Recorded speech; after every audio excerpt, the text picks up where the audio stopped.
because the general manager, Kwesi Adofo-Mensah, is sticking around in Minnesota for a few more years. Yeah, the team announcing his contract extension this morning. Don Mitchell is back, joining us now.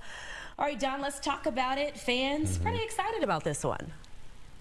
You know, I think they should be, because now they can continue the goal that they set forth. Now we have Kevin O'Connell under contract for 5 years. His deal was done about 5 months ago.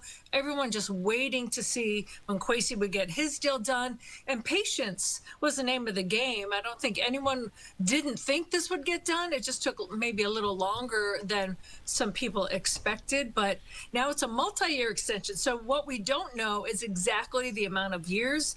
But I'm assuming Kevin O'Connell has 5. I would bet probably a 5-year deal then for Kwesi, just so they can continue what they have started. No more competitive rebuild. We saw what they did in the offseason, getting some players in, re-signing players. I think now with J.J. McCarthy kind of at the helm, not officially, but it looks like he's the starting quarterback, that they can take this the next step forward and see if the Super Bowl can be in their future.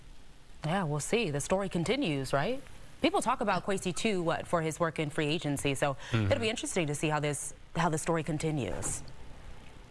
You know, a lot of people too were waiting to see how Kwesi did in this year's draft, and I think you'd agree that not only was his offseason an A or an A+, even if you will, the draft turning out in their favor too. So once the draft, you got that, you got all the things in order. Now the pressure is on to see what you can do with this roster and with your contract extension for the future of the club. Also, Ryan Grigson and Demetrius Washington both were promoted to the title of assistant general manager. So it's not only Kwesi and Kevin O'Connell in tow, it's the rest of the brass. So they're making the solid pack, and that's the way of the future. So the Wilfs know what they have in this commodity, and they've signed it on for years to come. So I think that that is good news, especially with the trajectory that the Vikings have taken in the past few years under them. Yeah, Dawn, let's talk about the